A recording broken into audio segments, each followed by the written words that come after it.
Buenas tardes, doctor, ¿cómo está?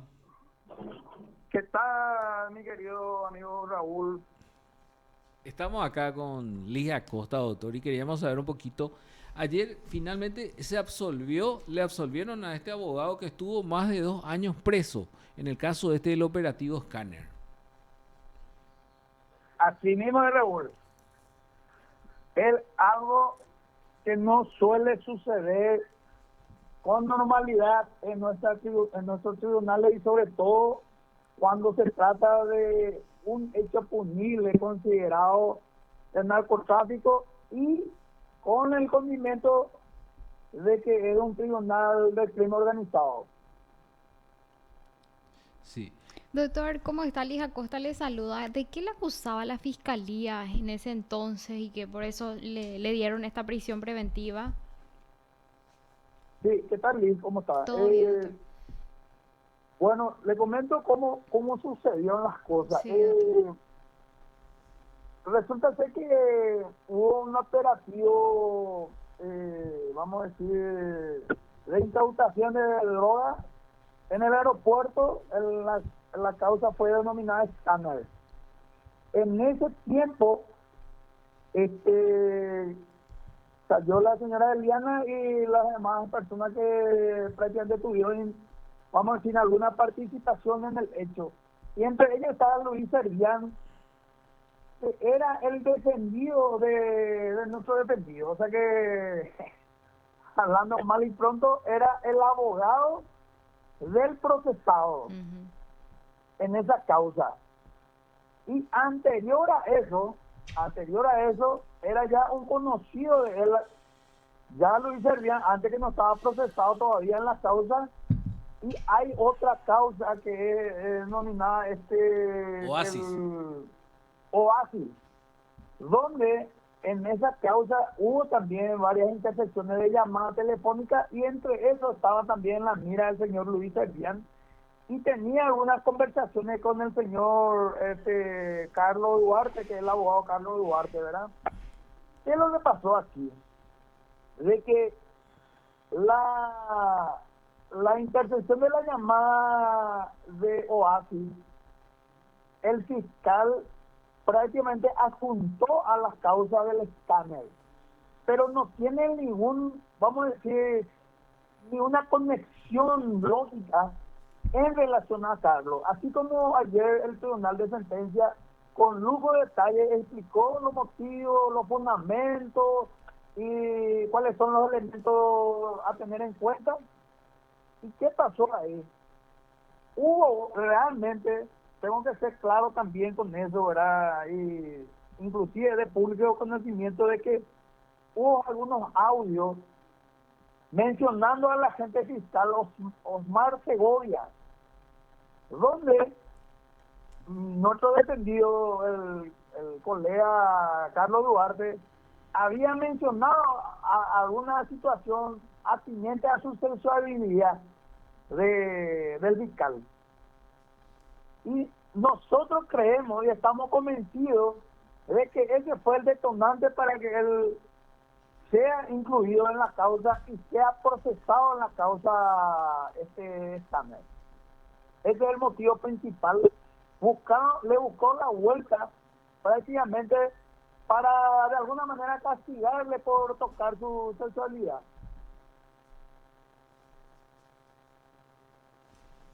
Y entonces, Es, ese, ¿Sí? y entonces le imputó por qué cosa, doctor. Y mira, acuérdate que el fiscal Arreola, que siguió la misma tesitura del anterior fiscal, lo indica como uno de los principales cabecillas vamos a decir, de la situación criminal.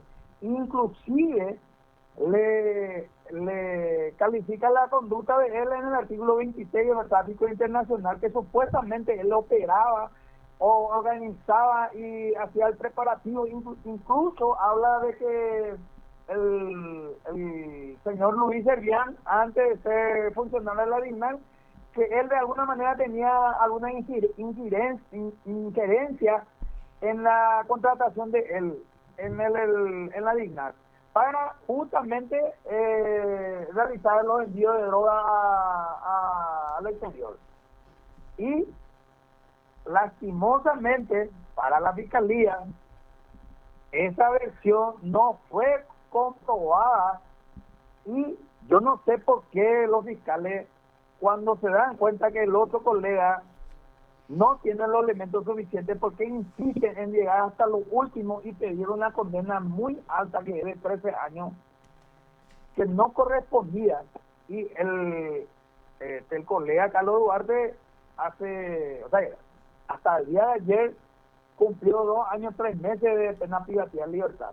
Y siempre yo digo que lastimosamente en nuestro país los fiscales no hacen los trabajos como tiene que ser. Por ejemplo, no utilizan el artículo 54 del Código Procesal Penal del criterio objetivo. Y segundo, no quiere reconocer cuando otro colega o él se equivoca.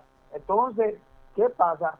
Sucede lo que sucedió ayer, que el tribunal, con buen tino, con una excelente, vamos a decir, interpretación de todo lo que ocurrió durante el juicio oral y público, tuvo que decir que no tenía ninguna conexión uno con el otro, o sea, el Oasis con Scanner en relación a Carlos, y que no había otra forma que absolverle. Y eso es lo que sucedió. Y eso pasa, Raúl y Liz. ¿Por qué pasa en nuestro país eso? Porque estos agentes fiscales es como darle ¿cómo se llama? Un gilet a un mono. Son muy peligrosos esta gente. ¿Por qué? Porque no tienen sanción. Esta gente hacen y deshacen y termina ahí y después se pega el lujo de decir, vamos a apelar porque no estamos de acuerdo. Acá lo que hay que evaluar los elementos de juicio a favor y en contra, y si existe realmente una conexión con el hecho punible, no porque a ellos se les antoja. Y eso sucede porque realmente no hay una sanción para estos agentes fiscales que actúan de esta manera. Y lo peor, ¿sabe qué es, Raúl y Liz? Sí. De que en nuestro país los tribunales sentencian normalmente, el 99% le hace caso a lo que dice la gente fiscal, a veces sin tener los elementos de juicio, son condenados a personas inocentes, y eso no debería suceder en un Estado social de derecho donde tiene que primar lo que establece las normas jurídicas. Doctor, en este caso, ¿usted van a accionar, o sea, una vez que quede firme, entiendo, van a accionar contra esto, contra el Estado, pues son 2 años, 3 meses?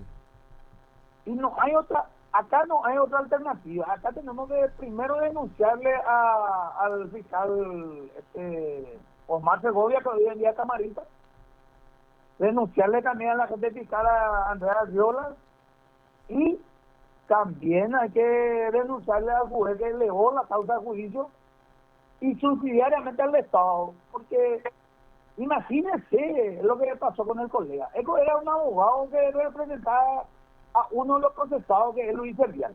Luego él, siendo abogado, él fue procesado y fue prácticamente privado de su libertad. Y es más, los audios, varios los audios y los mensajes, fue ya en el ejercicio de la tarea de la defensa, los cuales está prohibido su utilización en un proceso penal. Y eso tampoco se respetó. Y esas son las cosas que están mal. Y yo le sugerí ayer, y vamos a analizar, realmente pedir un resarcimiento económico para que de alguna manera él pueda recuperar el tiempo perdido. Y yo sé que no va a recuperar más todo lo que perdió. ¿Por qué? Porque todo lo que pasó, su mamá, su papá, su esposa, sus hijos, y él, pues es lo que es estar 2 años, 3 meses siendo inocente, y Panamá siendo profesional.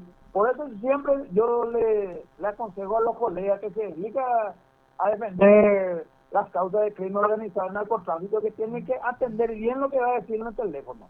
¿Por qué? Porque es muy peligroso, y no es la primera que ocurre con un colega. Es muy peligroso esto que pasa en nuestro país, y es para nosotros que nos dedicamos a eso, ¿verdad? Entiendo. Doctor, una última consulta. El tribunal envió a la fiscalía para investigar otra vez algunas cosas. ahí tendría que estar, le consulto, este senador líder amarilla, algo sobre eso, ¿es? Así mismo, Raúl. Eh, el fiscal Andrea Arriola pidió para que sean enviados a la Fiscalía de turno o a la Fiscalía General en este caso los antecedentes de las personas que fueron mencionadas durante el juicio oral y público, y lo cual todos los que participaron en el juicio y también usted nos dimos cuenta de que en varias oportunidades se le nombró al senador Lidia Amarilla y a dos agentes especiales de la Senat. Y ahora el tribunal decidió enviar esos antecedentes, y la Fiscalía General seguramente va a analizar si existen los elementos suficientes para abrir una investigación al senador y a los dos agentes especiales de la Senada. Una vez que quede firme esto, ¿verdad? Porque hoy en día todavía no quedó firme y como escuché que la Fiscalía va a apelar, entonces seguramente más adelante va a ocurrir eso. Entiendo, entiendo. Y bueno, doctor, le agradecemos muchísimo su tiempo, muy amable. Hasta luego. Gracias. Gracias, gracias. Usted está escuchando PDS.